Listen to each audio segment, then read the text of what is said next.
What's going on, y'all? It's your boy Chin here again today from the Nothing But Facts podcast. Hope you guys are having a wonderful week so far. In today's episode, we're going to talk about more of this LSU versus Clemson showdown. I think enough people are talking about this game, but I don't think enough people are talking about what this game means for both teams. This is a major non-conference matchup, two teams that undoubtedly have their eyes set on the national championship, and an opportunity for us to understand, is Cade Klubnik really that guy? Is he a Heisman frontrunner? The same thing with Garrett Nussmeier. There have been talks about his knee. There have been talks about, is his availability? Is he healthy enough to take this LSU team to the next level? And of course, for Brian Kelly, the questions for him have constantly been, can he win the big games? And there's not a bigger game than Saturday when you go on the road to Death Valley against Clemson. Let's go ahead and break this game down. I think it's going to be one of the best games. Hopefully, we see this entire college football weekend, right? These are two teams that are very much mirroring each other in terms of what their expectations and aspirations are. Clemson last year made the college football playoff as the winners of the ACC.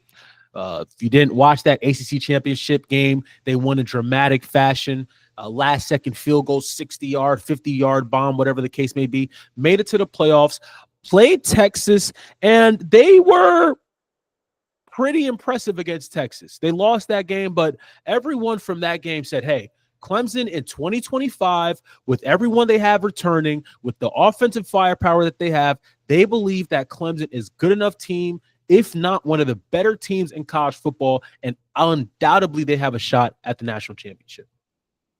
Now, this predictor here for ESPN says that LSU has a 54% chance in winning this game. And I don't want us to look at that. I want us to be very, very objective here. I want us to look at the facts. I want us to talk about what this game means. Let's paint the picture here. There's been a lot of questions about this guy. There's been a lot of questions about Brian Kelly. Is he good enough to win the big games? Can he win the big games? The most notable win that I can think about Brian Kelly, that I can think Brian Kelly had at LSU so far, is when they played Alabama with Bryce Young at home, and they won that game. That's like the only significant, big-time win I can remember Brian Kelly having. And we have to remember, LSU had another primetime game, season opener last year. They played USC in Vegas last year. That was their their season opener, and the same questions, the same conversations were about, can he win the big games? This game is such an important stepping stone for him at LSU. He needs to win this game for game one. Blah, blah, blah, blah, blah. And although they lost that game, they had a couple of other losses. They had other games that they could have lost, but they didn't. And that's credit. I'll give him credit for that. But the question still remains, can he take this LSU team over the top? Now, he has a quarterback that is capable of doing it. He has a quarterback that is equal to the task, that can throw the ball all around the field, has the arm talent, has the ability, has the leadership qualities, everything you look for in a quarterback. I think Garrett Nussmeier has it. No doubt about it. I think he's extremely talented. I remember him coming out of high school. I remember when he came out of high school, I said, this guy is legit. Flower Mound, Texas, 4-star guy. This dude was legit coming out of high school. And there's been questions about his knee injury. I know there have been questions about saying he has tendonitis, this, that, and the third. I believe he'll be ready to play. I believe he'll be about 85, 90%. That's just me. I don't talk to anyone at LSU. I don't have no one. But just off of maybe how they've progressed in the game week and how they've moved forward with him, I think he's going to be pretty good and healthy, ready to play. Now, there's been questions about Garrett Nussmeier, his decision-making, the turnovers, and can he also win the big-time games, right? There's been questions about this too. There's been some really bad turnovers that I've seen with Garrett Nussmeier. But he has a year of good quality football as a starter under his belt. The perception around Baton Rouge is He's not going to make the same mistakes.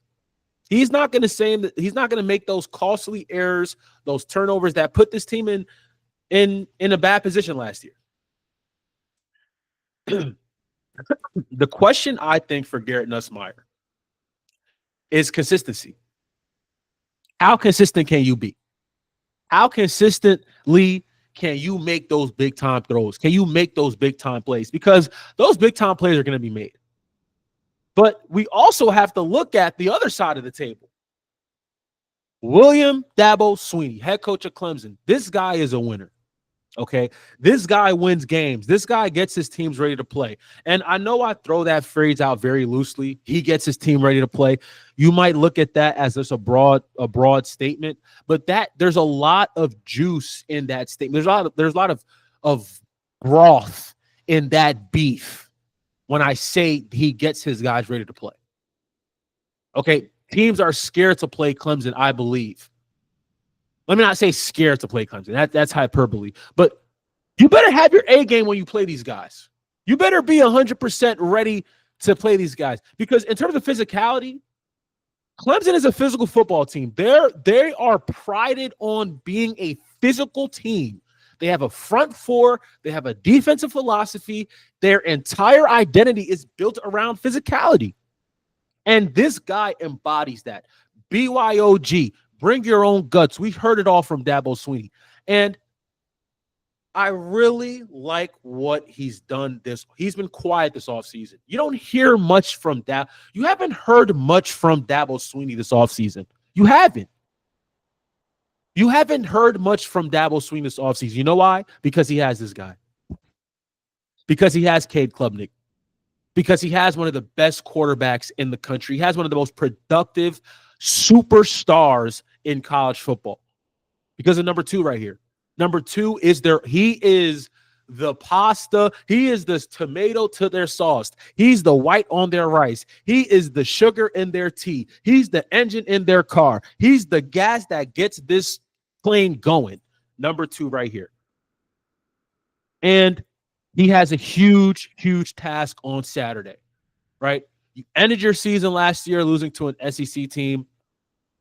You ended your season last year losing basically to 2 SEC teams. Because you have to remember, South Carolina beat Clemson last year on the road. South Carolina beat Clemson at Death Valley. And they lost against Texas in the college football playoff.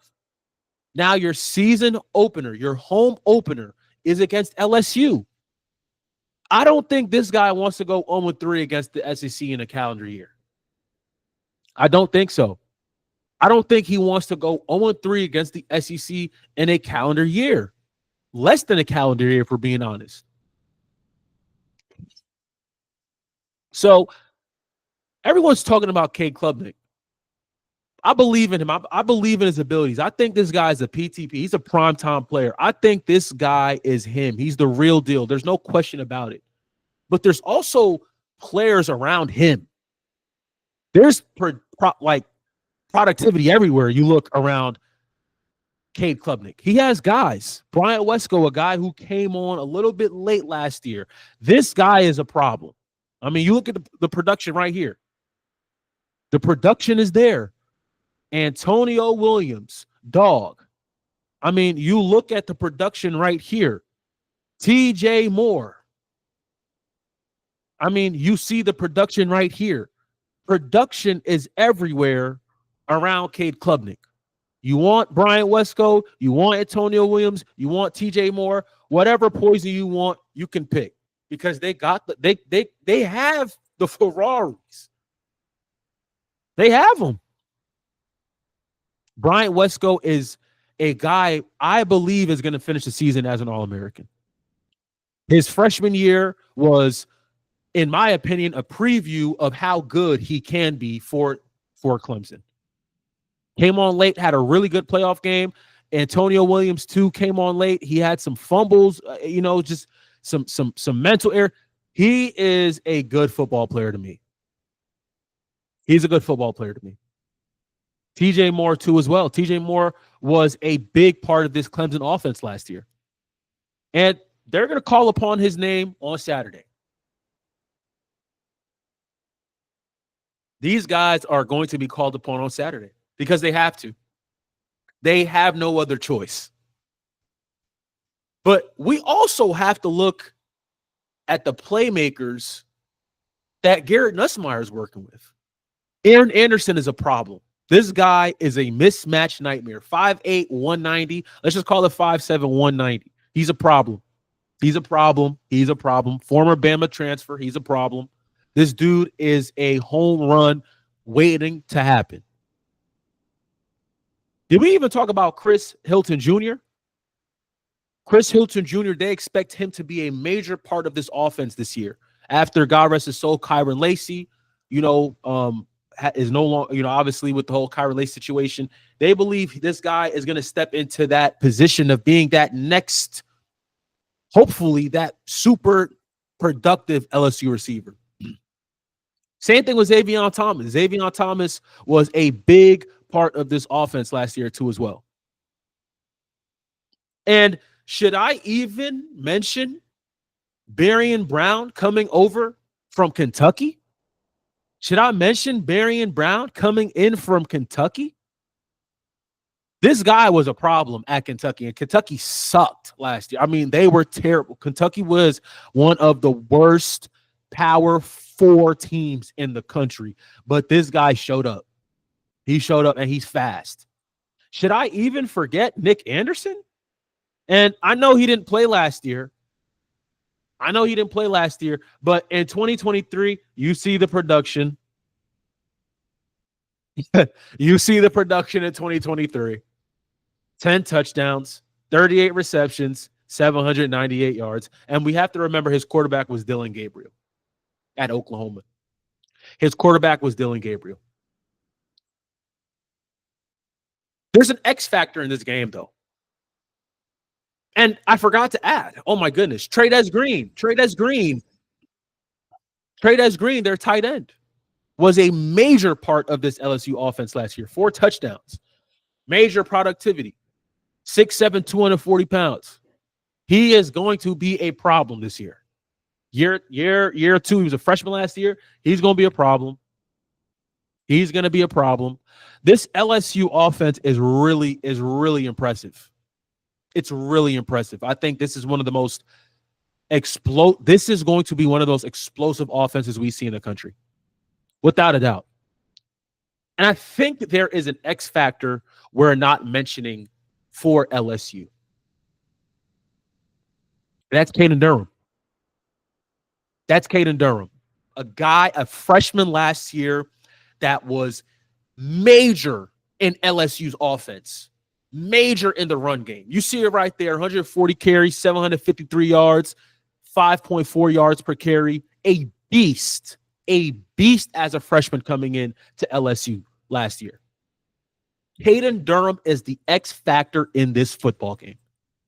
If they can run the football against that Clemson front, TJ Parker, we heard the names about TJ Parker, Peter Woods. We've heard those guys. We've heard about these guys. All right? If you haven't heard about Peter Woods, that's Peter Woods right there. He's a problem. Peter Woods is a problem. He's a problem. But again, if Clemson is able, if LSU is able to run the football,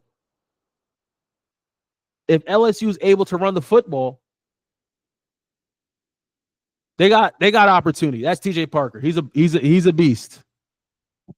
TJ Parker hits really hard. He hits hard. That's him, number 3 right there. So I'm excited. I'm excited for this game. I'm excited for both of these teams. I think this is a great opportunity for both of these teams to really show what they're about.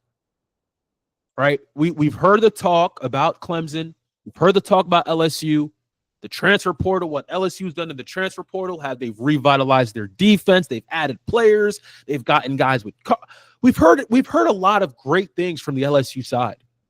Equally, we've heard a lot of great things from the Clemson camp. This game is going to come down to the most simplest things for me. I think running the football is going to be an important part of this game, especially for LSU going into a hostile environment. You need to run the football. Hayden Durham needs to be a big part of this game plan. If you're Clemson, you need to find a way to leverage that crowd. I fully expect LSU fans to show up now. I don't want people to get it twisted to think that LSU fans are not going to travel. LSU fans are going to travel to that game in South Carolina. They're going to be there. So I am looking forward to this game. I think this is going to be a game of great styles. We're going to see great offensive play. And I think we're going to also see good defensive play too. With all that being said, I think LSU is going to win this game. I've been thinking about it. I've been thinking about it for weeks now. I don't know. I really like LSU to win this game. I think LSU, with what Brian Kelly has done this offseason, with the momentum they're taking in from how they finished last year, I think LSU is going to win this football game. I think offensively, they are a mismatch. I think defensively, they are going to show why they invested into that transfer portal. I'm not saying LSU in a blowout. I'm not saying LSU by 15. I think LSU is going to win this football game. And that has nothing to do with what they do for the rest of the season. LSU could win this game and go and lose every game of the season. But in terms of the college football playoff championship, the opportunity to play in that 12-team playoff, this is an important game. We'll see what happens. I got the LSU Tigers in a great game. I think whoever has the ball last will win the game. But at the same time, we cannot doubt Cade Klubnik's ability to be a dual-threat quarterback. His dual-threat ability is out of this world. His ability to change the game, because how dynamic he is as a dual-threat athlete, as a quarterback first, then a runner, is impressive. So we'll see what happens. LSU in a close one. I think that's what we see Saturday night. We'll see what happens. Keep liking, keep commenting. Love you guys. Have a blessed rest of your evening. Peace.